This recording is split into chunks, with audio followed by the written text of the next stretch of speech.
Welcome, everyone. Thanks for coming. We think you'll find this to be an informative session on accessory dwelling units, or ADUs for short. I'm Irv Reinholder of Fairfield Senior Advocates and our Town Affordable Housing Committee. So tonight's panel and the question and answer session that follows will be about the potential benefits of ADUs, our town requirements to get one going, design elements, cost issues, and the impact of adding an ADU to your property in terms of what's it mean in terms of marketability, what's it mean in terms of value. Three organizations, Fairfield Senior Advocates, the Affordable Housing Committee, and Fairfield, which is a sustainability group, sponsored proposals to liberalize town regulations for ADUs a couple of years ago. Last year, the Town Planning and Zoning Commission approved changes that even further broaden the applicability and appeal of these. One person highly instrumental in that effort is sadly no longer with us. Terry Macrover did much of that underlying proposal work for us. Tonight, I'd also like to recognize a couple of other folks that are not only panel, but first, Mark Barnhart, our Town Director of Community and Economic Development, in the back. Steve Graffwall, longtime prior chair of the Affordable Housing Commission, who really has done wonderful work in terms of keeping things moving. Also, he's not here tonight. I know the commitment by Bob Elwanger, who designed the small ADU brochure that you're looking at, and also has done great work on the Affordable Housing Plan, and he was last year's moderator. I'm actually standing in for him tonight. The Affordable Housing Committee is made up of 7 volunteers supported by the first selectmen or selectwomen. Last year, the Affordable Housing Committee developed a new 5-year plan to develop government-sponsored affordable housing. We call that capital A affordable housing, plus other housing solutions that are so needed by not just seniors, but by millennials, our workforce, and other groups in this challenging housing market. Senior Advocates is a volunteer, nonpartisan group that works to keep seniors and their families here in Fairfield and to protect vulnerable seniors. You can check us out at our website, fairfieldsenior.org. Our panelists tonight are Emmeline Harrigan, Phyllis Fitzpatrick, and Denise Walsh. And we can say a little bit about each one of them. Emmeline is the Assistant Planning Director of the town. She's both a certified planner and floodplain manager. She has a master's in urban planning from UCLA and is the current president of the state chapter of the American Planning Association, as well as the past president of the Connecticut Association of Flood Managers. Emmeline is actually standing in, she's doing 2 roles tonight. Our builder who's going to be here, Mike Prozik, is under the weather. So Emmeline is going to be a planner and builder tonight. Phyllis Fitzpatrick, to my right, and her husband Jim are longtime well-known figures and fixtures at Fairfield University and in the community.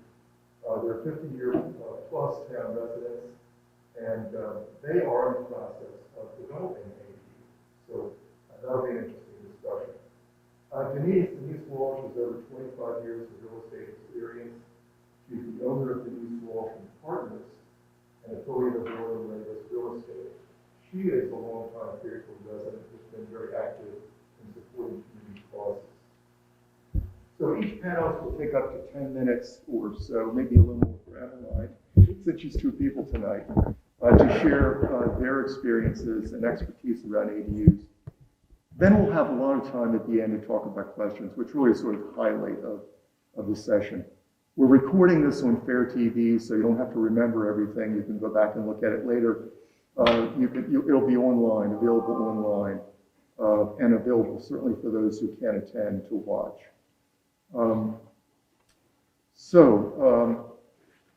Before we actually begin, maybe a quick show of hands of those of you who have been considering an ADU. Good. So there are quite a few that are actively or have been actively considering that. That's really great. All right, why don't we jump right in? So, Emmeline, if you want to start, talk about this town requirements. And sure. Oh, there it is. Okay. So accessory dwelling units have actually been permitted within the town of Fairfield since the 80s. We have actually, as Herb had mentioned, we modified our regulations. And so I just wanted to kind of talk about some of the changes. One of the things that we have realized in some of the recent long-range planning work that we have done is that Fairfield's households have changed considerably. 65% of all households within the town of Fairfield are households without children. So that means it's 1 or 2 person households. And so we need to kind of accommodate differently sized households here in Fairfield. And we think that ADUs and expanding the ways in which we allow for ADUs is one way of addressing that issue, both for, older folks as well as younger folks. Next slide, please. So in Fairfield, we have always historically, since the mid-'80s, permitted attached accessory dwelling units. And I want to be clear that accessory dwelling units, it really means that you're building a living unit, a living wing, that has its own separate kitchen. So oftentimes when people come to the counter and they're talking about their household needs for accommodating extra family members, whether it's younger people, whether it's older parents, I really talk through with them, what is it that you're hoping to accomplish? So for us, what an ADU is not, is if you are building a separate bedroom wing that just happens to have a wet bar, that does not have cooking facilities. That's not an ADU for the town of Fairfield, and that might be something that accommodates people's budgets better than building an entire separate kitchen, because that is one of the high-priced items when you're contemplating this kind of work. So when we go back to the attached ADU regulations, this is allowed in all of our residential zones, spanning from AAA, which is our 2-lot district, down to residential A, which is 9,375 square foot lots or thereabouts. What we did is we revised it to also allow this in our multifamily zones, residential B and C, where there's only a single family structure present. So as long as it was a conforming lot and people didn't want to have a duplex, or they didn't want to have a fourplex, but they wanted to accommodate that need for their family, or even, an ADU as a rental, but have it be a smaller sized unit, they could choose the ADU route instead of a duplex or a fourplex. We do have size constraints, so you can't exceed 40% of the size of the main house, capped out at 1,500 square feet in size. The resident also needs, the owner of the property also needs to live either within the ADU or within the main house.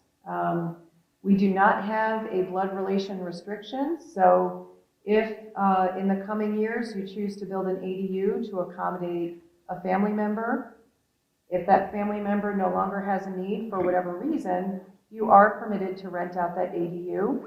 Even if you wanted to build out an ADU expressly for rental purposes, you could, but you still have to live on site. So you couldn't ever have it be a 100% rental property.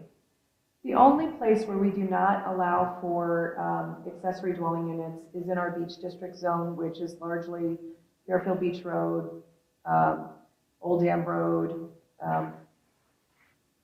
Pine Creek, and mostly because, those are pretty hazardous flood areas, and the roadways in those particular neighborhoods are pretty limited. They don't allow easy access for emergency vehicles, for example, because, these were summer beach neighborhoods originally when they were constructed. So they're just very challenging from a safety issue to allow for that extra, even light density.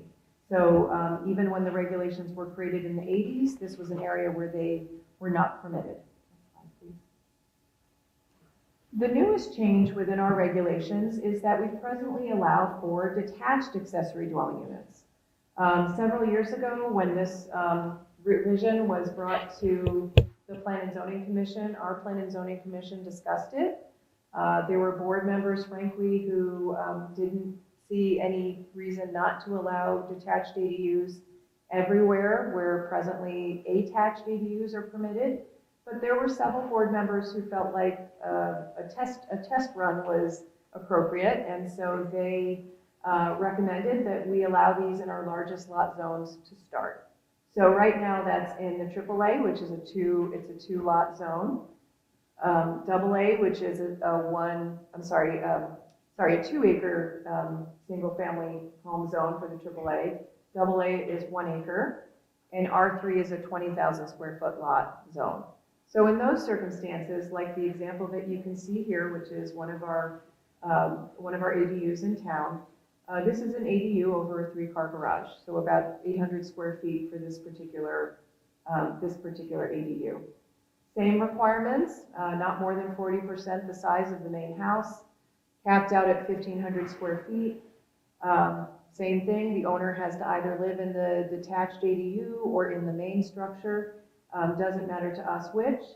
And then the lot has to meet the minimum size requirements. So for example, if you had an R3 single family residential lot and it was only 15,000 square feet in size, unfortunately you could not do a detached ADU, but you could do an attached ADU. So you couldn't have it as a separate structure. So that's one of the things that has to meet the minimum lot size requirements. Only one ADU is allowed. So if you wanted to do an attached ADU, you could not also have an attached ADU. You could choose one or the other, not both. Next slide, please. So one of the things that we used to require was an every year, we used to require that if you were to do an addition, you had to wait 5 years in order to put in a separate kitchen. And part of it, I think, was because the Plan and Zoning Commission at the time thought, oh my goodness, everybody's going to rush out and do this. People did not. And even now that we've had the new regulations in place, I would say that we're on pace to have about 6 to 8 ADUs approved every year, which is great for the households that need that and really want that housing solution for themselves or their families, or even just to have an additional small rental to supplement their income. But it hasn't been this huge, everybody's running into town hall to get these. There is no public hearing required in the town of Fairfield to do these items unless you have to request a variance. So this is something that is done, I like to say over the counter, but now you submit it online, all of your plans. And so there's no annual certification for this. We used to do an annual certification, and a lot of times what we found was what we understood to be the case is most people who own a single family home don't really want to be landlords. They're really looking for a housing solution that accommodates family needs. So we would have times where people would come and run in and do this annual certification, and their ADU was lying empty because they just didn't really want to rent. They were looking to solve the family problem, family issue. So this is my contact information as well as our planning director. You can certainly contact us, come by and visit us if you have any questions about your lot, your zoning, and where you might be able to accommodate an ADU for your parcel. I'm going to switch over to be Mike Prosick from A-Pro Builders.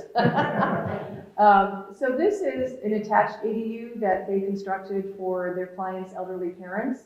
As you can see on the left, where they ended up putting that attached ADU is over an existing 2-car garage, and it became attached to the house. So that 2-car garage was not attached, but in adding the ADU, they did attach it to the house. The next slide shows the floor plan that kind of gives you an understanding, gives you the elevation, and then the next one gives you the floor plan that gives you an understanding as to how they did that.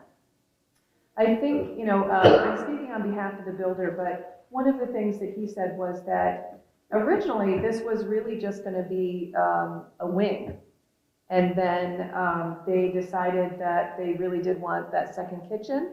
So it was, the plans were revised to accommodate that within their proposal. And then I think they also had to figure out how to fit an elevator in there.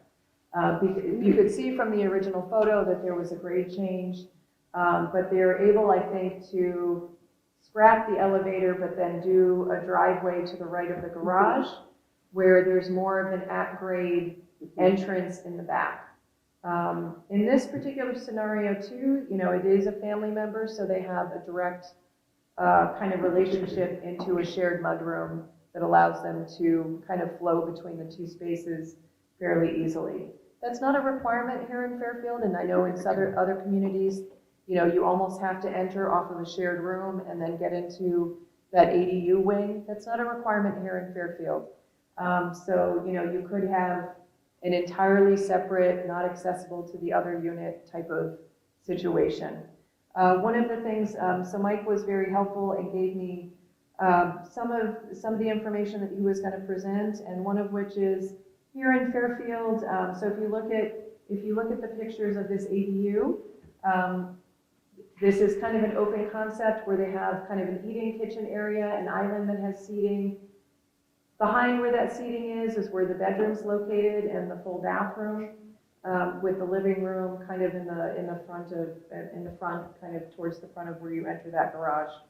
One of the things that he said that folks should really be prepared for is there's a direct correlation to square footage, obviously in terms of how much an ADU might cost, and it's about $225 a square foot is what people should be prepared for.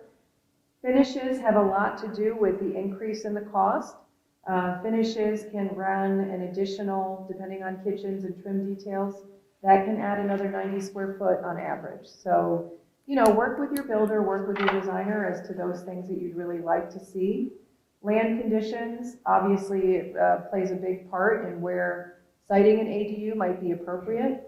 In this scenario, you saw that there was a big change in topography, and if you have accessibility needs, you really have to think through how that's all going to be accomplished, especially if you're accommodating aging populations that might need flatter surfaces, less stairs, a ramp, for example. You'll have to think about those kinds of things, and that could also add to cost. In some circumstances, if you're in a flood zone, you might not be able to regrade, so you also have to consider that. Utility considerations: is this a place that's on septic? Is it a place that's on sewer? Obviously for septic, you'd have to understand what your current septic capacity is and whether or not adding an additional bedroom or 2 bedrooms would mean that you would have to also invest in enlarging that septic system. It's usually less expensive to attach to an existing structure than to do a detached structure. So Mike wanted you guys to understand that as well. And for some of the accessibility questions, do you need a ramp, an elevator, or could you just work with kind of the bones of an existing structure to do an attached ADU? Code compliance has changed a little bit. Remodeling of some existing structures might allow you some forgiveness on some new code items, which might keep the cost down, but new attached or detached dwellings will need to comply with the strictest building codes that are currently required, which might add to the cost. So something else to consider. For basements, we don't have any pictures really of basement ADUs, but for basement ADUs, life and safety codes are a big consideration. You need to have egress windows.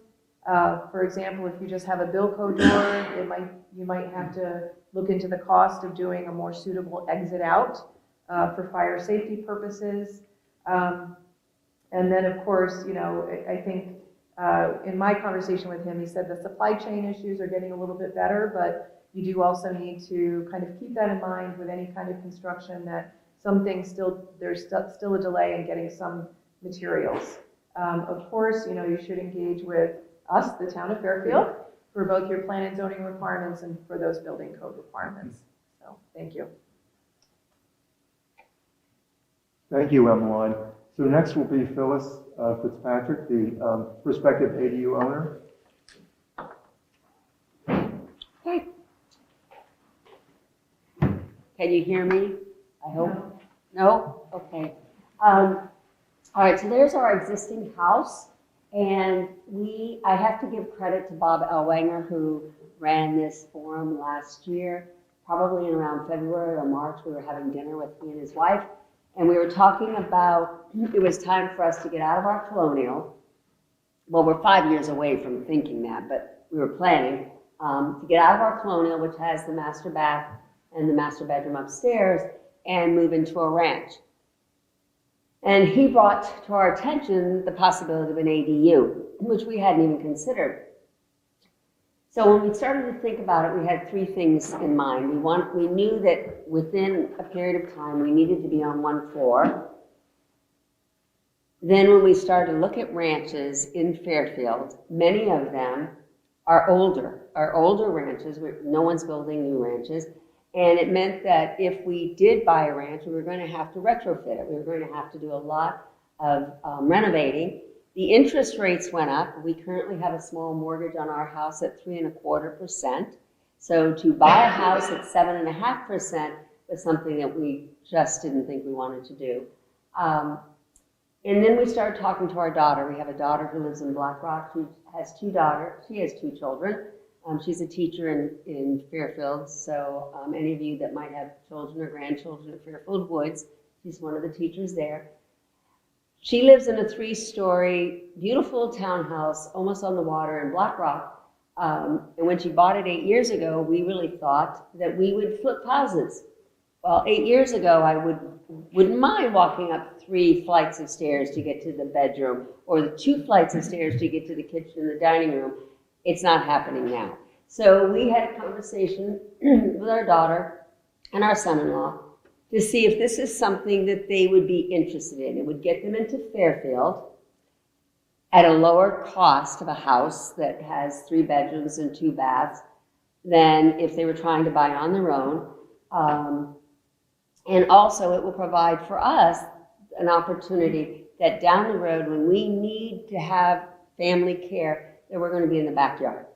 And my daughter, who's our only daughter, was all for it. Our son-in-law, I think, is for it as well, but he'll do whatever my daughter wants. So ask me in a year how this is going to be. Ask me how this is going to be. So that's how we got to be in this position.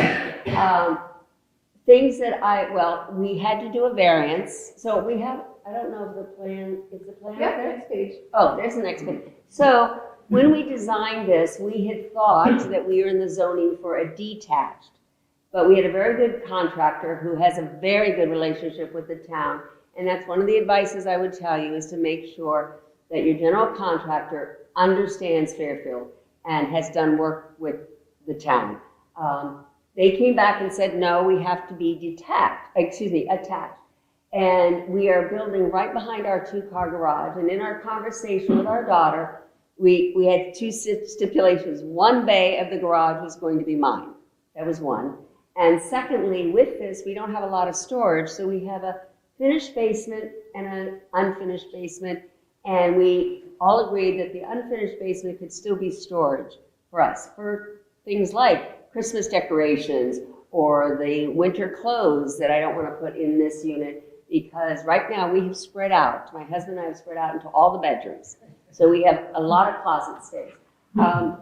So to look at this, we have a 6-foot breezeway coming out of our 2-car garage. And the first thing we decided to do was take the window that was in the back of our garage and make it a door. So when this is done, I will have access from our garage to the breezeway, as well as going around the garage near our neighbors to come into the breezeway. We designed it so that it was an open floor. We have a full kitchen with, very similar to what Emmeline showed before, with a center aisle and what we call a great room. And we are doing a mud room that will have a half bath in it. I just felt uncomfortable if we were going to do any entertaining that they'd be coming into our bathroom, which is actually a master suite. I mean, there's a wall, there's a door, it has a hallway, and because of the way it laid out, we were over the 40% of our of our square footage, so we had to go to a variance. We also changed the diagram a little bit because we were going to be too close to our back neighbor. So we actually made a kind of an L shape, and I don't know if that's, oh yes, okay. So in the variance, we had to go, the town gave us a list of all the neighbors. We live on Margemere Drive, which is a cul-de-sac, so we had to hit like 2 of our neighbors on either side of us, but we also, surprisingly, because of the size of the lots, had to hit 6 of our neighbors at our back street on Shady Hill, I think, of which we really don't know. If my husband was here, he said to tell you this funny story. I was away for a week and he was in charge of going and getting all the signatures. The first time he hit our back neighbors, even though he saw cars in the driveway, nobody would answer the door. They didn't know who we were. He's got a clipboard. They thought he was probably selling things. The second time he kind of walked the streets when he saw someone outside, and then he approached them. Out of the 15 neighbors, every single person approved it, but every single person invited him into the house and wanted to see the plan. Even our neighbors on either side. The neighbor right behind us was very interested because now it was going to back up to his backyard. We made it, and at that time we decided not to put any windows on that back side. So in our master bedroom, we have a big window on one side, and we have windows. We have one small window in the bathroom, that is true. But we didn't do anything else to look out the back of our property. So that's how we got to be. We will probably be moving in February, so we broke ground in August. I think we went for approval in July. We broke ground in August, and they expect it to be totally enclosed by the middle of December, and then January they'll be doing all the painting. One of our neighbors was doing a lot of renovations in the last year, and he came over the other day to say that he's very surprised. We've had workmen at our house every single day since this started, except for Saturday and Sundays. So we've been very fortunate with the rain happening on Saturday and Sunday. Seriously, we are doing so well because the rain would have really hindered it. The general contractor that we have, I can't stress that enough, that it has to be somebody that really has a good relationship with the town. He's there probably every couple of days. We're having a porch. We're having a porch, which is part of it as well. And then 2 weeks ago, because I'm a late bloomer, I said, I think I want the porch to be screened. We can't do that. If we wanted it screened, we'd have to do another variance and go to all the neighbors. It wasn't worth it. I mean, we don't need a screened porch. But our contractor said, you couldn't have thought of this 6 months ago? No, because, it's overwhelming. It's overwhelming picking out your, everything. Your cupboards, making decisions about your HVAC, all your washers and your dryers, and what type of showers. Our contractor was adamant that it had to be ADA approved. And while I'm not necessarily thinking we need the larger doorways or the flat walk-in shower, or the fact that my microwave is no longer above my stove, but it's now in a drawer, he said, we've got a plan for this like 10 years down the road. And that's what we have. I mean, we expect to be able to stay here until one of us, maybe through an illness, a terminal illness, cannot stay there. So I think I've told you how far along we are. More than welcome to come by on any weekend when there's no workmen, and look at it, just pull up, and if there's 2 cars in the doors, know that we're there, and we're happy to walk you through. They asked about costs being reasonable. It's interesting when you said it was $225 a square foot. I've got to go back and figure out if that's what I'm paying. We had no problem with any of our supplies. It seems that we got our supplies. We gave up our 2-car garage for our builder. Hopefully I'll be back in it before it snows, because I don't like to scrape the ice off my car. But we have not had any delays in anything. We actually, when we bought all of our washers and dryers and stove and dishwasher, the people we bought it for said they will hold it until it's ready to go in January. So I think we've gotten quite a few good breaks on that. Will this add to our property? Absolutely. I don't know about our taxes. I'm assuming our taxes will go up, but we just closed on a home equity this past week, and they did a valuation of our house as it was, and then our house with the ADU, and the value of the property has definitely gone up. The good thing is that our daughter knows that should we pass, that they can rent it to graduate students, or they can rent it to a faculty at Fairfield U. We're right in their backyard. One thing I would suggest, and we have not gone down this road, but we have to get a real estate lawyer, because the plan is that our daughter and son-in-law will buy the whole property from us. We have to make sure that we are protected, that at some point if they decide to sell and we're still living there, what does that do to us? Or, this is terrible, but if my daughter were to predecease us and now it's her husband and children, and he decides for whatever reason to rent that rather than have us there. So we have to go down that path in the next couple of weeks and make sure that we are protecting ourselves as well as our daughter and her family. So let's see if there's anything else. I think I've covered everything. The variances going to the neighbors was a pain, because you had to make sure you got it.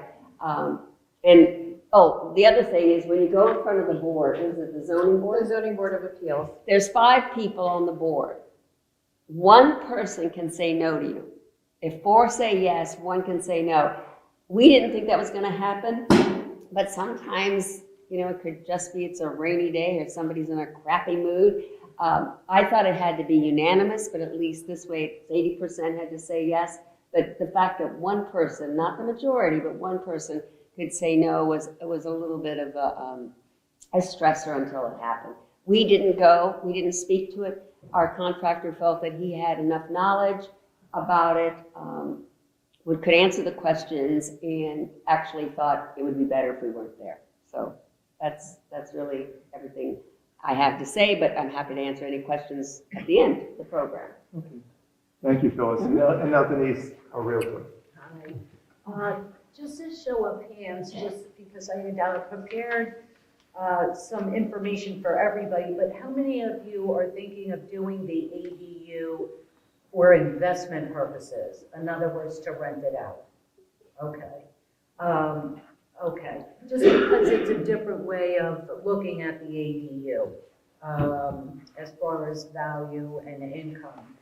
So as you had mentioned earlier, we have a growing amount of people over 55 and 65. 1 out of every 6 U.S. citizens is over 65. And so a lot of us are looking to either A, provide housing to our adult children, or like she did, provide an ADU for us and rent out the main house, or to supplement our income and live in our main house, rent out the ADU. For those people who are using it for family members, someone who has a handicapped adult child, for instance, I have a client and we've been looking for ranches, and it's really hard to find something updated with an open floor plan that works for someone who's handicapped. And the same thing for people who want to resize. It's been really hard in this market to find something that has an open floor plan within your budget and has sophisticated finishes that you're used to. So most people want to take the finishes they have now and kind of squeeze them into a smaller size, and no one's building that right now. So top reasons why people look for an ADU are for mature owners. It's to offset their income, provide housing for a parent or for their grown children, the added income, flex space for guests that can also be used for office or pool or fitness. So I have a client who had an apartment above his 3-car garage, and he wound up using it for himself as an office during COVID. And now he wants a place for his parents, so he's finishing the garage portion so that he has a place for his parents to come. I have seen a big increase in buyers who had relocated to Florida or the Carolinas because they were empty nesters, their kids were grown. Then their kids settled down in Connecticut and they're having grandchildren, and who wants to come back? But at the current interest rate and for the type of home they're looking for, there really is nothing that is big enough but small enough and affordable enough. So adding a separate ADU, especially if you live in Greenfield Hill. Greenfield Hill or the larger acreage areas are the ones that are most likely to see a big added value to a detached ADU. One, because you have enough land, you can really place it well, so someone can still put in a pool later. The other owners that I've seen, their top reasons for an ADU is younger owners. They have young children and they want to offset for childcare, housing for their parents. Also, ADUs are great for flexibility, like we were talking earlier, for employees. Offset the cost of employees, elder care, child care. And some parents would rather invest with their kids, if their child owns the house or like she owns the house, and invest that money, which will eventually may become part of your children's inheritance. So you're building on their property or on your property, and it's a way of helping them out and yourself out with that money instead of just holding off until later. The renters are usually, if you're going to rent and you're looking at an ADU as an investment, a lot of the clients that I've had that have rented are couples who are coming in from abroad or they're being relocated and they need a place for a year or two to stay before they choose where they're going to live. Also, elderly. It's really hard for single elder people to find any type of reasonable living accommodations, especially under $2,000 a month. So it's also altruistic in a sense. If you have an ADU and you're going to rent it, I had a client on Reading Road, and she was elderly. Her husband had passed away, and she wound up renting her guest house to an elderly woman. They became friends, and she stayed there for 10 years, and she never owned it.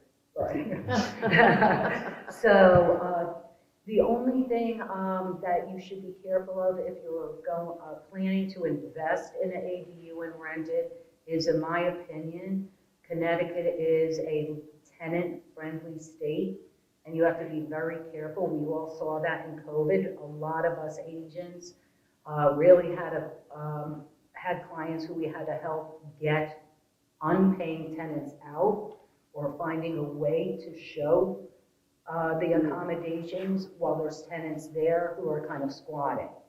So you just want to really make sure you understand your rights and the rights of the tenants before you make such a large investment in an ADU, especially if it's going to be attached to your house.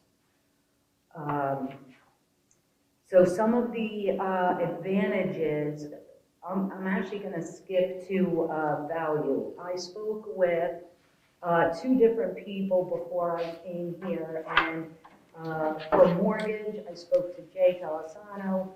In the last month or 2, it's become much easier to apply the appraised rental amount towards your mortgage, thereby increasing the total affordability you have or the amount of the mortgage you could get. So that's important because that's very recent, like the last couple months. I spoke to an appraiser, Nora King. If your ADU is attached to the house and you have a 3,000 square foot house you're going to be assessed by the town for 3,000 square feet equal. However, the appraiser who comes out, if you decide to resell, the appraiser that comes out is, say your apartment is 800 square feet, you're going to be appraised at a 2,200 square foot house with an 800 square foot ADU, which will be appraised at about 50% of the cost.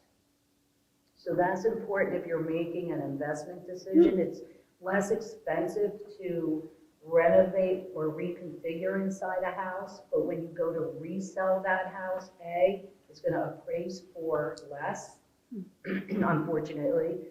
B, there will be buyers whose preference is to purchase your house over another, and they may pay you a little more because they need that ADU. But most buyers are going to see that you've taken away from the primary living space, and they can't envision it being a family room again or a living room again. So you will lose a good portion of your buyers because they don't want to do the work, or they can't imagine that ADU not being there.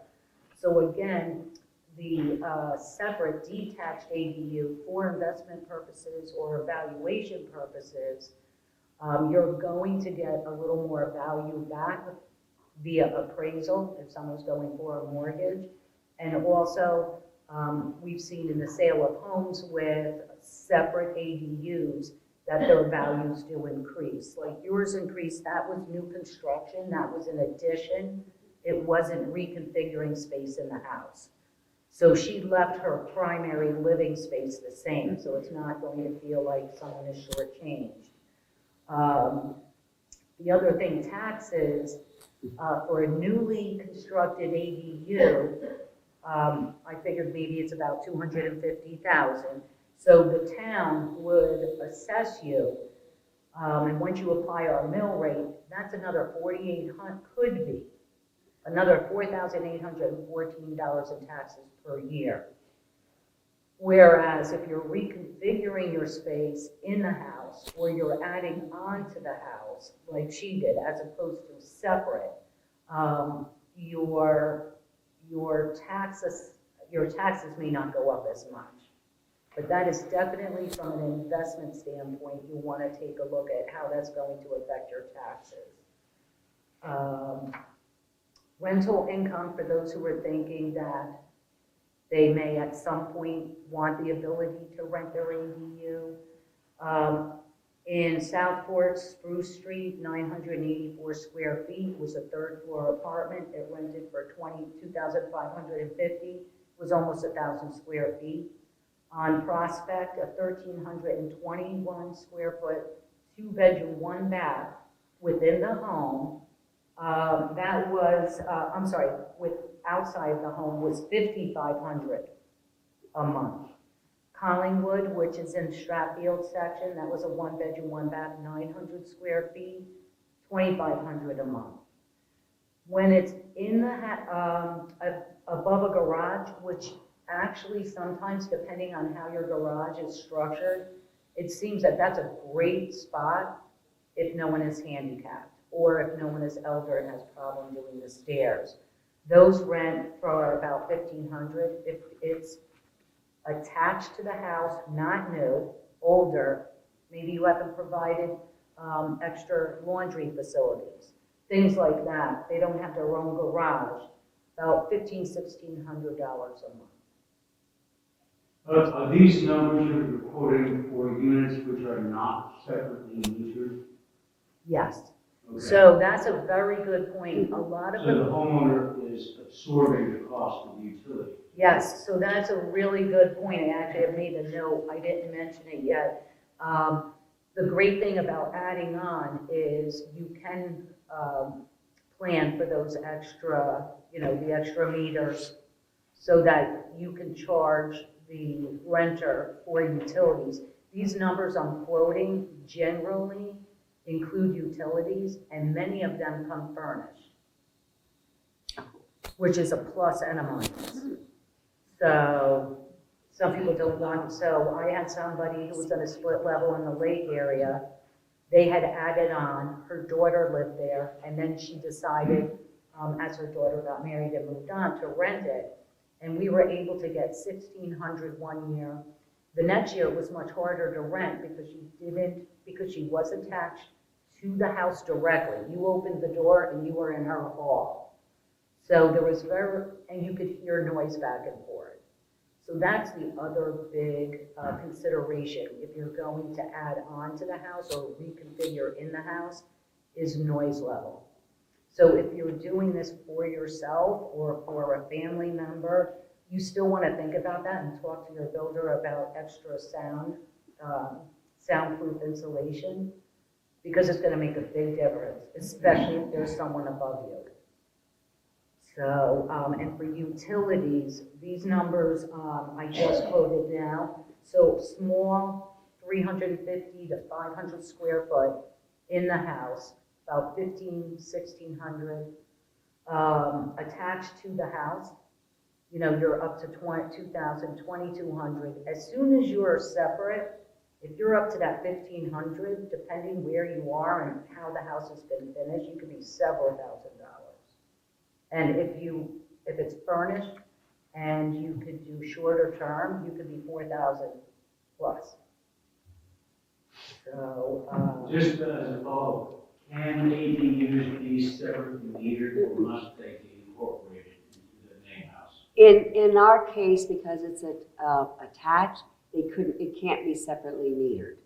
Meaning That my electricity- It's not permissible. It wasn't permissible. That's what we were told, which down the road is going to be how are we going to split, you know, the cost of electricity between basically two households, you know, but at least for family members at this point. Or we hopefully will still be family members after we split the bills up, who knows. But that, yeah, I was surprised about that. And also with our sewer, configuration, because everything's coming into the main house. So, Emmeline, that's the same. Can I just ask if we finish, let Denise finish?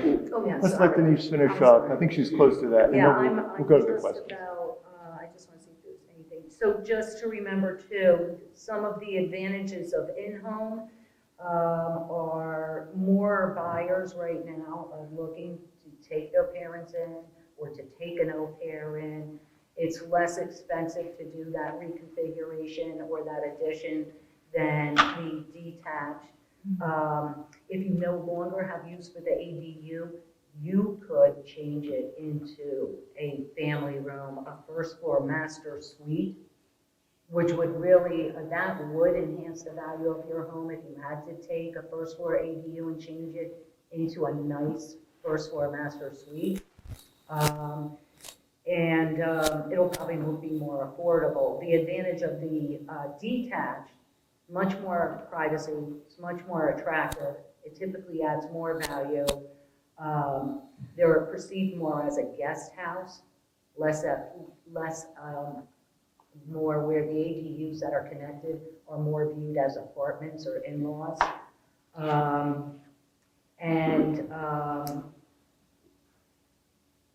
And I think that's about it. All right, terrific. That's great. So why don't we,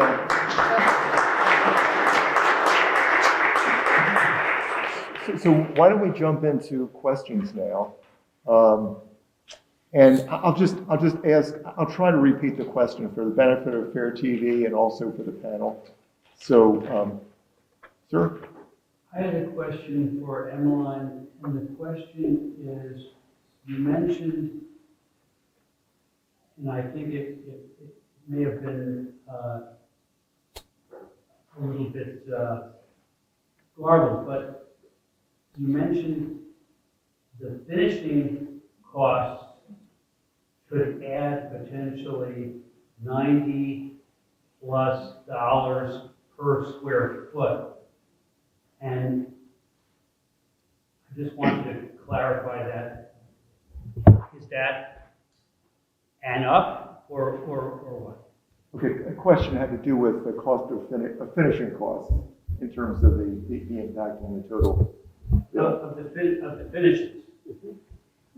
So this is based on the notes from Mike Krosick, who is from A-Pro Builders, and I believe that's what he intended to say, was $225 per square foot for the general construction, foundations, framing, insulation, sheetrock, electrical, all of that stuff. Finishes, I think, is really kind of pertaining to, are you gonna put crown molding? What are your cabinets like?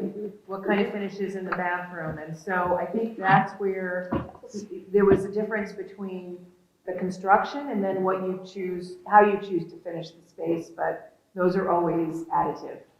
Great. Okay, thanks. Oh, okay. Yes, Detached. Does that still have to have the same power, same sewer as the house? the question had to do with a detached ADU and same sewer capability and power capability as the main house. I think that's gonna be a building code question, and it's, my understanding would be for a detached structure, sometimes you can have a separate sub-panel. If you don't have a separate address, I don't know that they will give you a separate panel.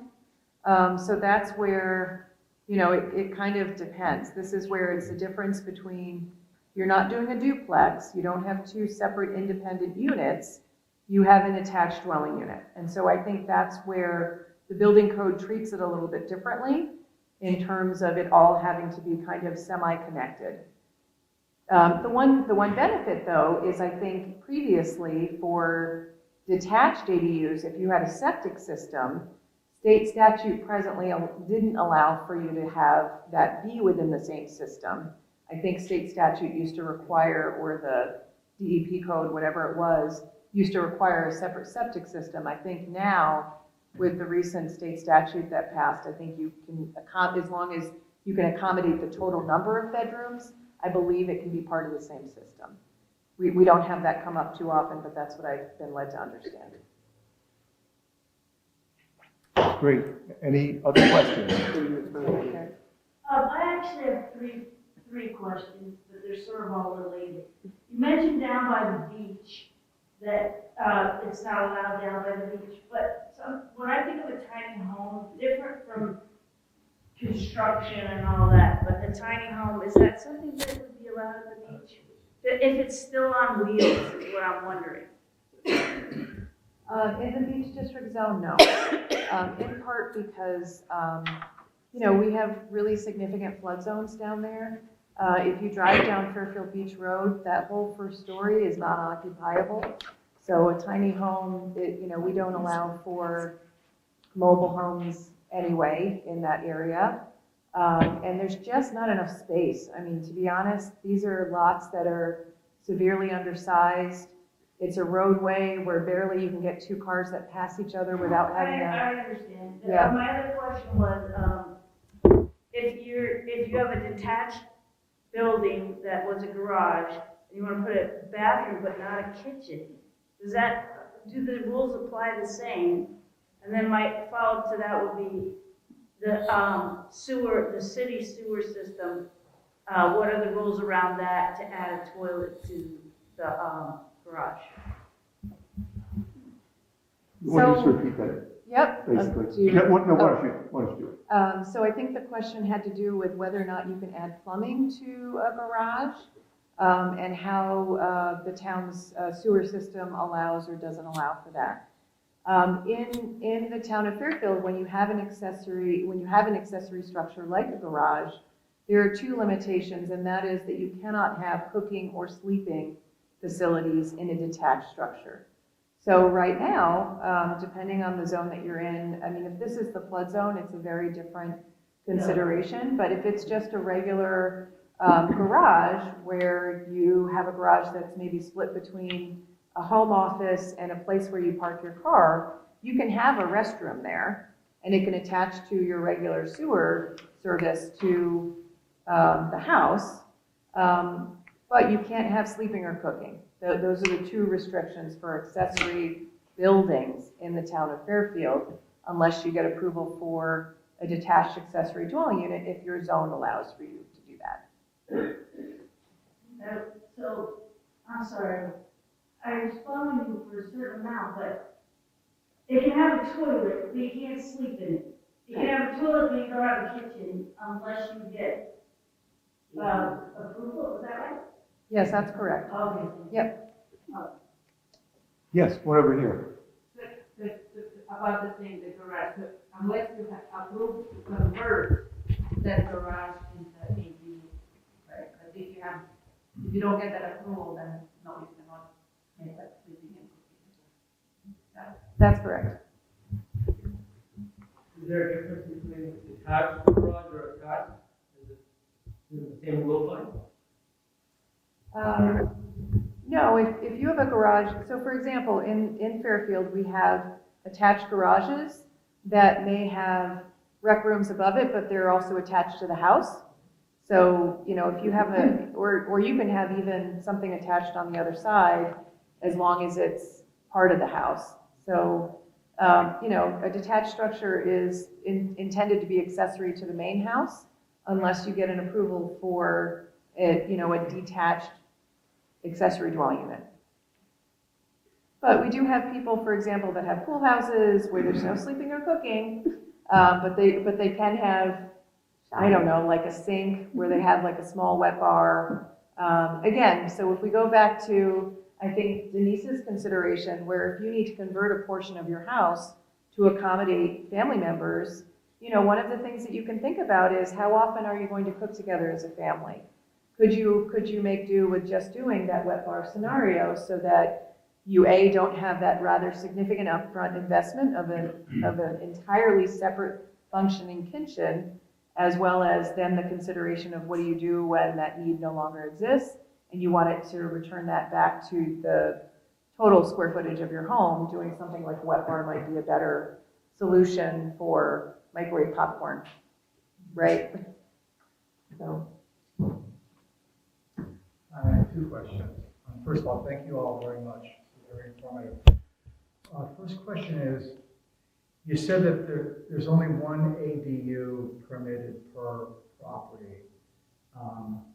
And I'm specifically thinking about like in a AAA zone where there's lots of land and there's the ability to easily put a separate ADU. So there'd be 2 ADUs in a main residence, but could you get that with a variance? You could certainly apply.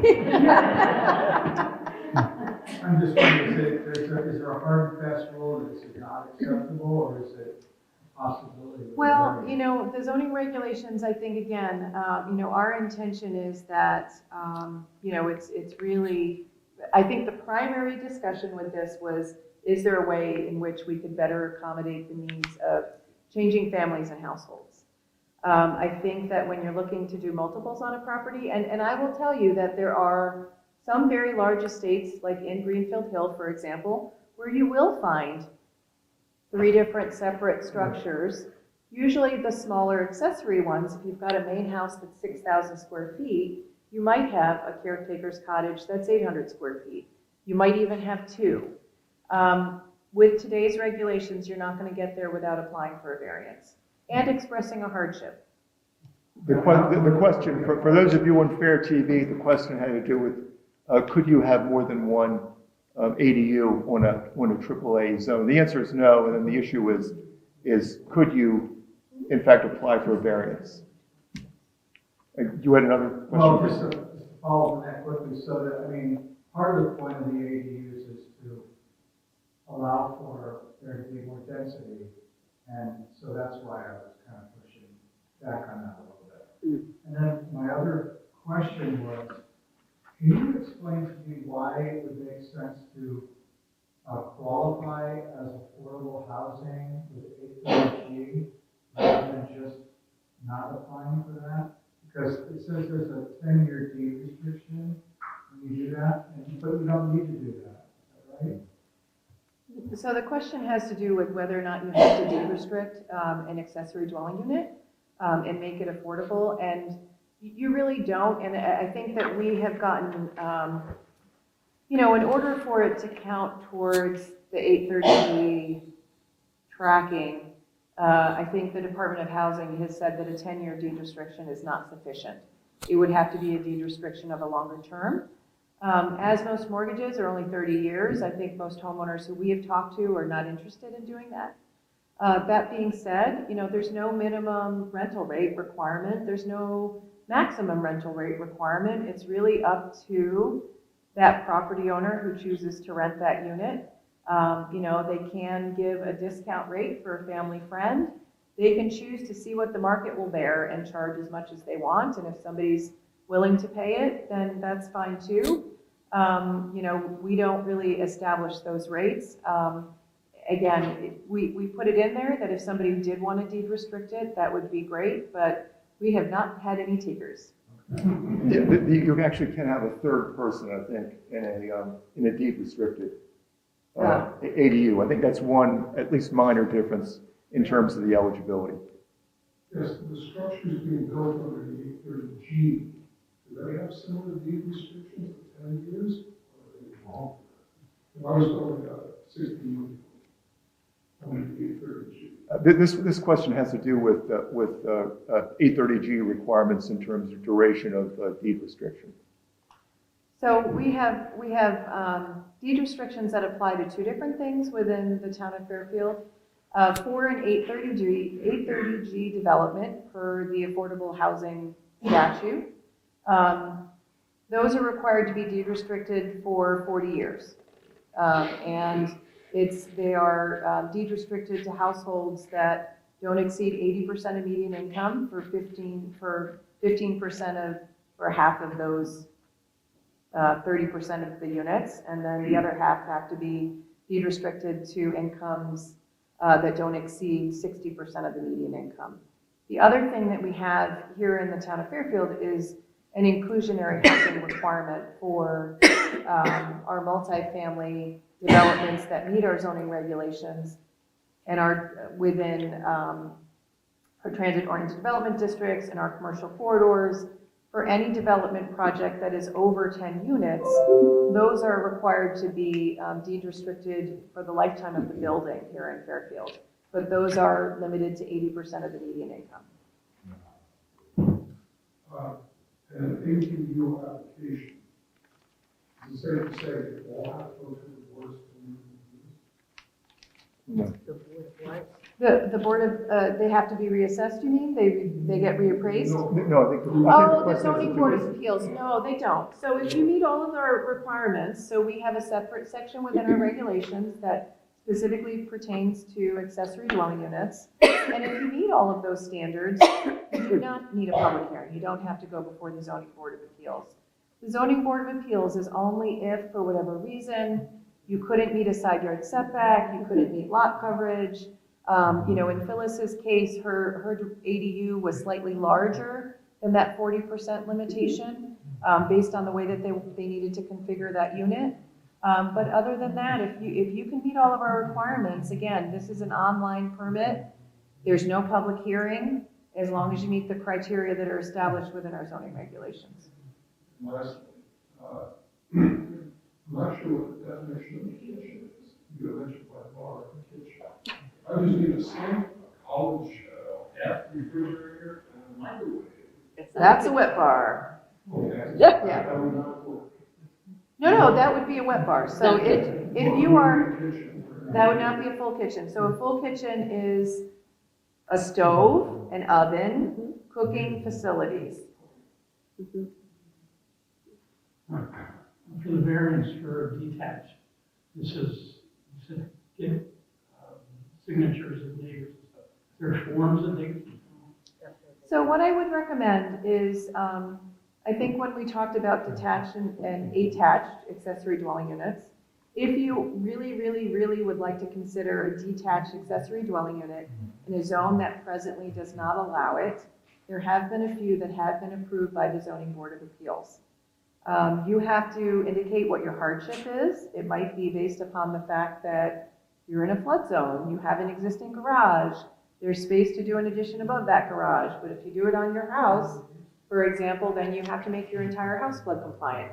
So you have to determine what that hardship is. If you are in one of those scenarios, I would strongly suggest that you contact Matt Decker, who is our zoning enforcement officer. Our public counter hours are between 8:30 and 10:30, Monday through Friday. He will meet with you by appointment, but that's when he's there available in the office. And he would put you on the right path for the forms that you need to fill out. You do need a survey. He'll talk to you about the process. And that's really the best way to proceed for that. Those same hours apply if you want to just come in and talk to us about an ADU to find out, what your lot would permit, given your existing structure that's there, and how we might be able to help you kind of start to navigate that process.